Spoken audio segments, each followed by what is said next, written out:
件荷花也是非常精彩的，而且这2件荷花的受画人，就是赠予者是非常重要的人物，我们先来说一件不带颜色的这件作品是画给沈庸的大家都知道，沈庸有一个非常大的功劳，就是当年在香港的时候上个世纪50年代，我们的国家要使得很多国宝回归，我们需要很多的钱。那么沈庸在这里面起到一个非常关键的作用，就是他帮国家募集的大量的资金，使得其中很重要的国宝回到了中国。这里面就有非常重要的三希堂当中的中秋帖和博远帖所以我觉得这件作品无论是绘画本身还是受款者都是非常非常重要的绘画史上的经典。大家都知道这件作品画得非常的大气磅礴，对荷叶的那个感觉就跟泼彩差不多了，其实用笔特别的潇洒率真对。那么另外一件荷花呢，它是设色的非常漂亮，画于1982年，也就是张大千去世前1年。那这件作品虽然是张大千晚年的作品，但是它已经进入我们叫画境了。大家都为什么说中国古代画家到了晚年他会进入画境，是因为他把笔墨跟自己的感受纯粹的一体化，这是非常难得的我们一般说画由生到熟很容易，但是由熟再到生就是非常难的事情。那么在古代中国人讲境界，第一个境界是见山是山，见水是水那么第2个境界是见山不是山，见水不是水。这个时候就有什么呀？就艺术家的创造和心理的意象，到最后一个境界又还原到见山是山，见水是水，这个就是返璞归真的状态。张大千这件作品实际上是有点这种感受了，它里面的红荷是看似随意点染，其实是精心布置过的。那么这个荷叶的这种朦胧通透的感觉是非常难得的。然后左右的荷叶交相辉映，我觉得80年代的张大千在最晚年还能有这样的作品，实在是让人非常的惊讶的当时的当然这个受画者叫黄杰他的上款叫达云先生。这个达云也是非常重要的张大千的一个好友在这种状况之下，张大千对于画荷花其实跟画美人画的经历是一样的。对荷如同做对美人对所以张大千的这类作品往往是给我们很大的一个惊喜的那么在这种状况之下我们还有一件张大千非常重要的作品，就是这次谈到的山水画是画的我老家的一个叫石梁飞瀑。众所周知，天台山是中国自然景观当中非常奇特的一个所在。天台山孕育了中国佛教的第1个宗派，叫天台宗。它讲究一个非常重要的点，叫什么？叫发心动念。一个人的一生，只要你一心向善，你所有的念都是往好的方向去的，而这些念也会带给你很美好的寓意。石梁飞瀑就是发心动念的原点。因为石梁飞瀑在中国佛教史上据称为500罗汉的道场。那么这个地方曾经无数伟大的艺术家都画过它，比方说明朝的杨文聪、董其昌，这些人都是有过石梁飞瀑的创作。张大千这一生有好几件石梁飞瀑的创作。这件石梁飞瀑是他早年的作品，因为大家都知道他到石梁飞瀑去的时候，大概都是跟蔡元培先生、傅增湘先生他们都是同个时代的。那么包括胡适先生他们到天台的时候，天台还是那种苍茫幽深的感觉。大家都知道民国时期交通不便，对，所以张大千所表现的这种氤氲的朦胧的美感和高适对于仙境的向往，在这张画里呈现无疑。对那么看到其实这张画的下面就有一种就是钟乳石的这样的一个景观。这个代表什么？有这种道教的这样的含义，其实也跟天台山也是孕育了道教的金丹派。对，它是道教南宗的祖庭之一。对，所以其实都跟这个地方就很有缘分。这就是一个仙境仙山的这样的一个构想。所以实际上张大千除了在表达石梁飞瀑之外，也是在复原一个这个所谓的这个洞天福地的感觉。对，洞天福地，就是文人的这样的一个向往的这样的一个仙境的山水。对，然后这件作品你有没有发现，它其实还是很有石涛的痕迹的？对，大家都知道张大千的一生也是在追摹石涛这个石涛的作品当然他也创作了不少石涛的作品。对，所以实际上像这件作品，不光是能看到他对于一个地域的一种向往，同时他也对古代先贤的一种致敬。所以这一次我觉得永乐的现场一定不会让您失望啊。对。那我们在讲了张大千之后，我觉得不得不提的一代宗师就是溥儒溥心畬对不对？因为大家都知道他是旧皇孙，他又是非常重要的这个近现代的一个文人画的一个代表人物啊。那么我们这次征集到一件非常重要的作品，就是目前在市场上，反正我个人是一直没有看到过的，就画的莲雾，对不对？莲雾，大家都知道台湾的特色水果。对，我第一次看到莲雾的时候，我都崩溃了。我觉得这不就是没长成的梨子吗？然后发现又不一样，它是小铃铛的感觉。台北故宫博物院那个门口的智德园里有一棵莲雾长了好多，但是都不能吃，那个太糟糕了。但是实际上莲雾是很可口的水果。那么在溥儒的作品，大家都知道，溥儒实际上作为文人画的话，他也是非常善于捕捉生活当中的一些小场景的。对，所以这个莲雾画得非常的精巧，对不对？我觉得可能这种作品实际上是宋代折枝绘画的一个很重要的再现，你有没有发现？对，而且它很可爱，是它的构图是成双成对的。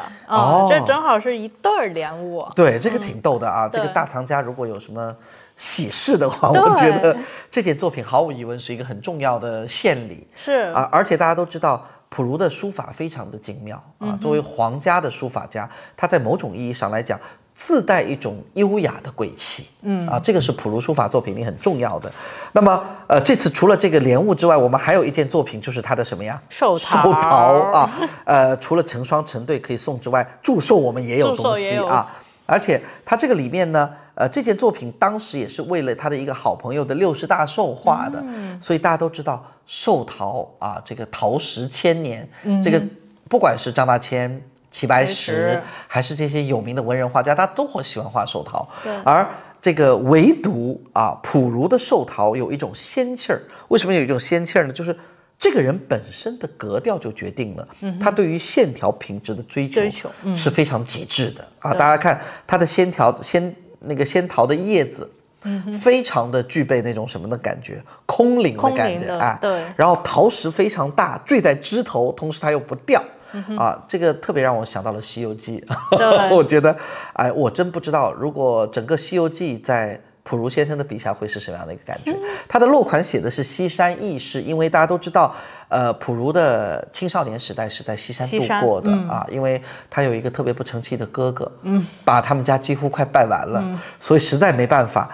当然，作为一个旧皇孙，实际上在他的生命生涯当中，这一点实际上也是一个比较怎么说呢，生活的阅历，所以特别的经历。对，所以在他的画面里是有很多的这个呈现的，比方说他对于萧瑟的感觉对于，当然他非常喜欢人间和美，因为这个人本身长得也是非常帅气的一个旧皇孙，所以他对于这种和美的感觉也是非常极致的当时当然我们这次还有一件很特别的作品，就是叫《避风寒蝉图》对这个《避风寒蝉图》实际上是对于这个受画者是一个非常好的赞美，因为这个受画者里面呢这个夫人叫做蝉琴然后他的先生呢叫刘寒风，所以从夫人和先生里面都是把他名字拿出来作为一个隐喻放在里头这里面画了一支非常漂亮的工笔的知了那么在这个上面同时画了折枝的这样的一个花卉我觉得我个人在这样的作品里面能看出来他对于别人寄予非常美好的期待，对婚姻的美好的一个祝愿。小文，像这样的作品实际上在宋人绘画里是不是看的比较多？宋代的绘画里对宋代其实这种折枝花卉的这种构图还有这种就是倒枝莲这样的一个形式其实很多见所以我们其实看到这个旧皇孙他还是很有家底儿的，可以学习到这种宋人的一个底蕴。对对对，一般的艺术家在没有这种目力和见识的状况之下，他的构图是会有所局限的。对，像这样的人，像小文所说的啊，就毕竟是皇家成员、皇室成员，对不对？像现在我们说的凯特王妃一样，对吧？他是有资格戴那个桂冠的，所以我们的普如先生实际有这样的创作，跟现在的这个皇室的形态还是很接近的。对啊，哎，不知道为什么会扯到伦敦去了，我们回到北京啊，我们再来讲讲。除了普如之外，其实近现代的作品里面有一个人还是绕不开的，这个人就是黄宾虹。黄宾虹啊，那大家都知道，黄宾虹是在50年代被国家命名为人民艺术家，这个非常重要。大家都知道，在那个年代获得人民艺术家称号的只有2个人，一个是他，一个是齐白石。所以实际上在很大程度上啊，作为很重要的人民艺术家的话，黄宾虹的作品他是很骄傲的。黄宾虹一生曾经说过，我的作品在我死后的100年才会有人读得懂。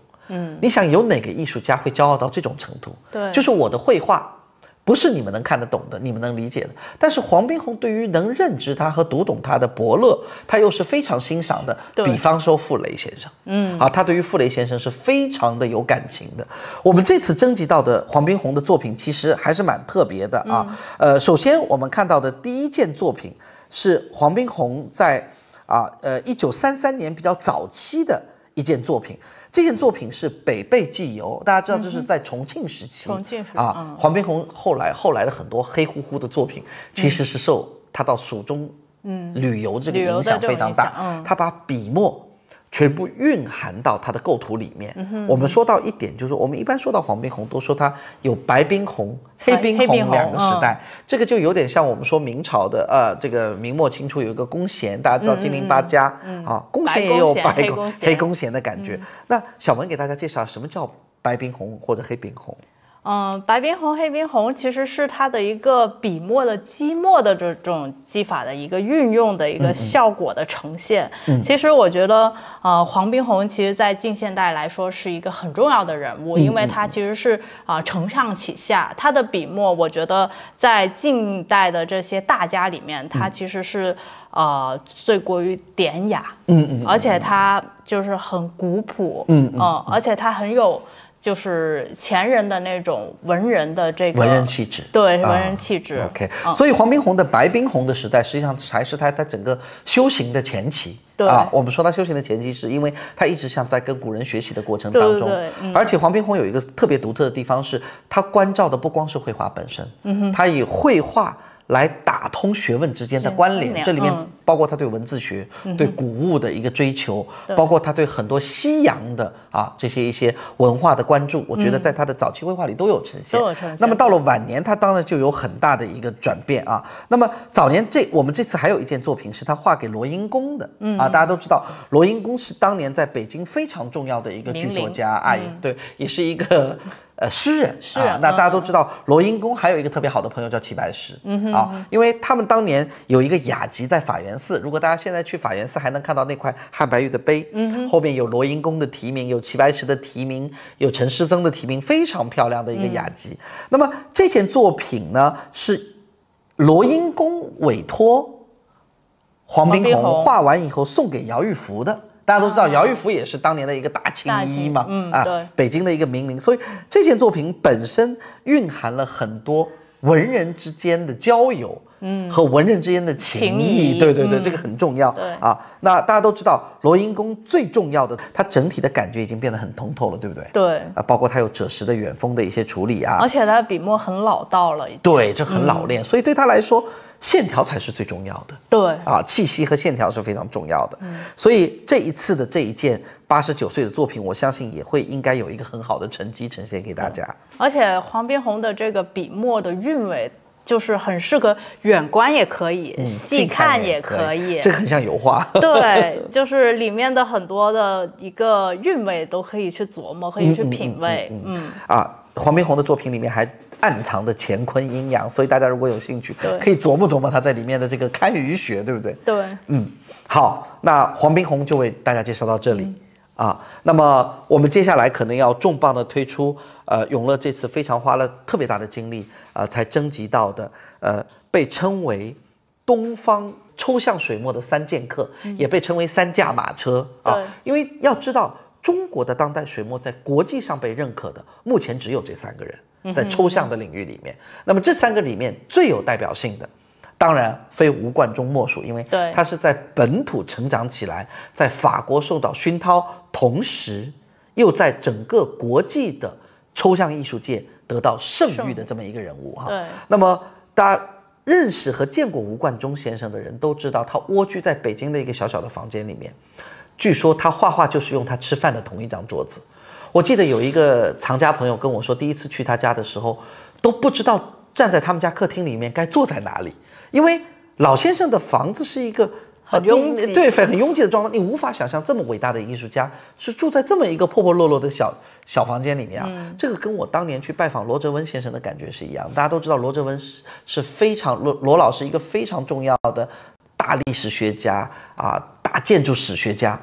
但我第一次到罗老家的时候，我走进去的时候，发现我进入了一个时光隧道。因为什么？他们家的甬道两侧全部是书，而且高过头顶的书。你从整个书堆里、书山里面走进去之后，啪一拐弯就他的客厅，很像吴冠中先生家的客厅，你根本没有地方下脚。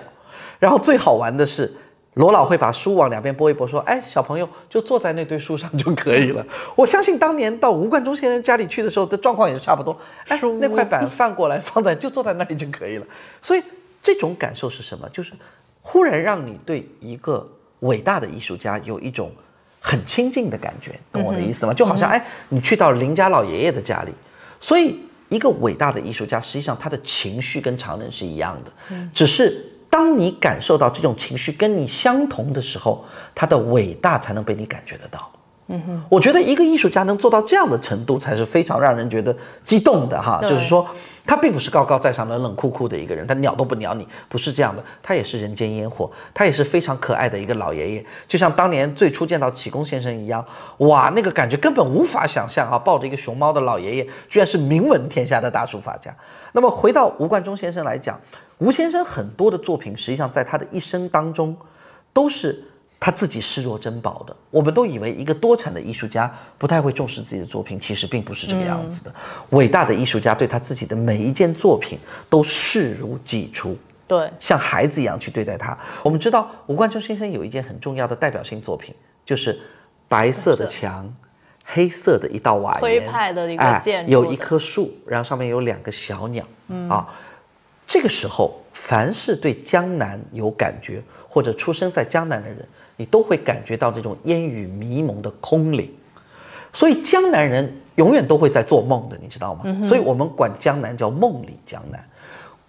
吴冠中先生最伟大的地方是，他很容易的就以他造梦的形式把你带到他的画里面来。对，这是一个我刚才一再说伟大的地方，是一个伟大的艺术家会用他的作品给你代入感。他把你带入到一种情境。我们这次征集到的一件《杏花春雨江南》，实际上是吴先生比较独特的一件作品。这件作品的整体的面貌，小文给大家介绍一下。他的整个作品的面貌，就是他一直给人的一种感觉，都是以西方的一种线条的构成，对这种线条的形式，然后去表达东方的诗意感，去表达东方的这样的一个诗意意境。然后像这张图里面，我们看到它首先它整一个题目，它就是一个诗句的这样的一个形式，所以它里面这个画面的感觉就是给人一种就东方这种意蕴的这样的一个非常茂密、非常这个绚烂的一个杏林，对，然后很温润，远处的一些小的矮屋，包括太湖的帆船，可能我想象它是太湖，它有一个疏密的这种对比，然后它这个画中心又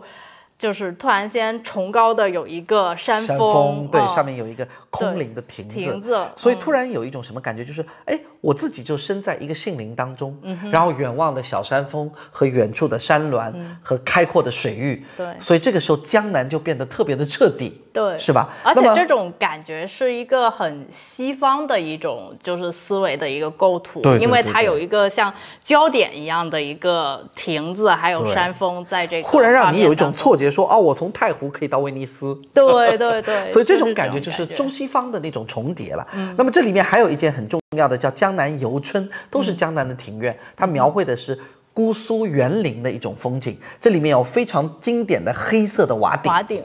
还有飞檐，有远处的这种这个苏州园林里面的平视的这种门。那么熟悉苏州园林的都知道，它其实这张绘画是表达了2个园林或者3个园林不同重叠的场景。比方说前景的部分，如果你知道苏州园林的话，你就会知道他在画拙政园，拙政园的长廊。对，然后再往前一点点，柳树的部分是什么呢？是沧浪亭的外侧。再往前这个平行门就是沧浪亭的这个正门的这个口子上。这种感觉。然后再往处遥远的远方是什么？对，就是沿着整个这个苏州的园林的屋顶延伸到平门和奇门之外。所以这个时候给你的感觉，它不光是简单的它就是一个沧浪亭的感觉，它实际上是在上个世纪70年代，吴冠中先生的大量的创作都是基于这种情感，在空间当中游走的感觉。对，我们一般都说吴冠中的很经典的作品都是在90年代完成的。实际上，他从70年代开始，他的这种语言的成熟和对江南情感的抒发，一直到他过世，在这个过程当中从来就没有停过。对，所以这个是非常精彩的。那么这一次永乐最出彩的一件作品，实际上是有点类似于他的写生作品，画的是哪里啊？印尼的巴厘岛。大家都知道。这件作品是非常具备异域风情的那个异域风情它是主要是来源于哪里呢？是来源于它对于整个这个环境用非常繁复的笔触不停的进行重叠和重构。所以它的整体的感觉看起来乍一看有一点杂乱的感觉。他有一系列这种表达异域的，然后他表达那个香港那种都市感的时候，他也用这种形式去表达，就是他应该就是喜欢用这样的一个笔墨的这种表现的形式去表达一个境外的这样的一个异域风光。对，实际上吴冠中先生见过他的人都知道，他其实是个蛮安静的人，他不是很躁动的，话又少，但是所有的话说出来都直戳你的心肺管子的。为什么？他总是非常的到位，所以在很大程度上，大家都知道他直人直言，但是通过画面来表达，他是一个充满热情的人，他对生活特别的执着，所以他的一生都是用他的线条和色彩在迸发他的绚烂。我觉得一个艺术家，其实像我们是靠嘴吃饭的，特别会表达，都是用语言的形式来，而作为艺术家，他是用笔触来表达生活和情绪的。吴冠中先生有人说，他的整个热情，他的整个迸发，完全借助材料和笔墨，在这个过程里面，让我们感受到他对于生活的热情和向往我知道艺术家对于美的追求，实际上在很大程度上，它是释放在纸面和架上的。对而且这件作品又是他1994年，就90年代初期创作高峰期的作品，所以这一点非常的重要。等于说这件作品实际上是他最巅峰时期的、最有情绪的一个里程碑式的作品。对，很经典的作品。对，尺幅虽然不大，表现特别好。对，尺幅虽然不大，但是它是一个非常完整的情绪的表达。所以吴冠中先生，我们期待大家能够在永乐的拍卖现场能够有更深厚的感受。对，好，那吴冠中先生之后我们要给这一次整体的这个学术的这个精品导览做一个小小的结尾。我们用2件作品来结束这一次的导览。其中很重要的一件作品是李可染先生的一件牧童也叫看山图。那么这件看山图有一个非常大的特点是哪儿呢？就这件作品，如果你把牧童遮盖掉的话，你会发现这是一件完整的山水画作品。大家都知道，其实李可染先生的一生的山水画作品是以万山红遍著称的。对，但是大家都知道那是个主旋律题材的作品。那么李可染先生的作品有好多是漓江山色，江南春色，这点很像宋文治先生黄宾虹的这种，都有这样的一个题材形态。那么众所周知，李可染先生在他的一生的山水画创作当中，他最注重的是什么？是画面的通透感，这种迷蒙的感觉。那么这种迷蒙的通透感下面，再加上他最擅长的牧童那么整个作品，对，大家都知道，一个大的艺术家，他程式化的语言当然是很容易被大家接受的。当他的很多程式化的语言进行叠加的时候，它的加分就不像集邮里面只有1张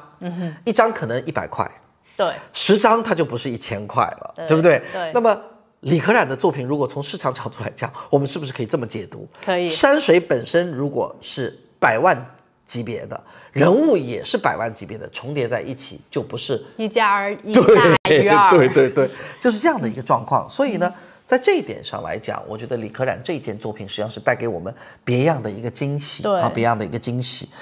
山水跟人物都融合进来。对，那么说到山水的话，在中国传统山水画里面，近现代表现最重要的一个人物叫什么？陆延绍。我认为他是最重要的人物，因为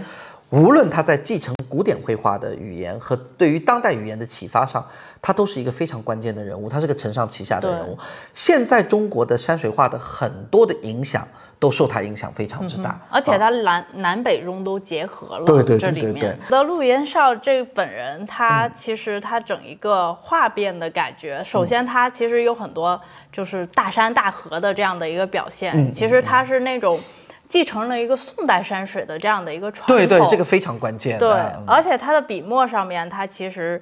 也吸收了北派山水的这样的一个雄浑苍茫的感觉。对，笔墨的形式，这种抚批皴啊这样的一个形式，但是它又有江南人的那种柔情的细腻的这种表达，就是它的这种水波纹的表现，还有这种云气这样的一个表现，都体现了就是在江南的这样的一个生活环境当中观察到的一些细节。小文这个说的非常到位啊，因为陆延绍本身的整个成长，实际上是对他的宋元的绘画的技巧的继承是分不开的。那么陆延绍最厉害的地方是说，在古代的传统绘画里面，对于山水的大尺幅的驾驭是非常难能可贵的。所以陆延绍实际上在山水的大尺幅的驾驭上，是给了我们别开生面的这么一个特点。大家都知道，人民大会堂最重要的作品是傅抱石和关山月先生合作的作品。那么这样的作品在江南的绘画山水画里面，能跟他媲美的恐怕只有陆延绍先生一个。而且陆延绍先生的晚年也在广州住了很长的时间。那么他跟岭南的艺术家的交流，造就了他对大开大合的这种山水的一个理解。那么小文刚才说的非常关键一点，就是陆延绍先生除了这种宏大叙事的作品之外，他在画面里面还有非常细节的表达，这是江南人所特有的敏感。比方说，他对于这个船在风浪当中勇敢的前进的这个橹的那个动向甚至包括这里面漩涡的呈现，这是非常的具有它的特征的。而且陆延绍先生还有一个特点，就是在那个上个世纪大概50-60年代有一些红色题材的创作，陆延绍先生在这个里面也有很重要的一个表达。那么这种表达，我相信对于陆延绍先生后期的这种苍茫雄浑的这种主旋律的表达，我觉得是有一定的影响的。对，我们现在所看到的这件作品，也是1964年60年代很重要的在他的语言成熟期所完成的这么一件作品。对，而且他的笔墨整一个就是这种就是干湿的对比，他把握得很好，而且他这种水波纹的表现，又像云烟，又像水波。对啊，这个特别棒。非常感谢大家2023年的永乐的中国书画精品导览部分今天就到这里。那么非常感谢陈晓文博士能跟我一起跟大家分享。正如我们在导览开始前讨论的那个样子，永乐在未来的中国古典绘画的整个的研究和推广上会下大的功夫。我们希望能邀请到更多的年轻的学者能参与到我们当中来，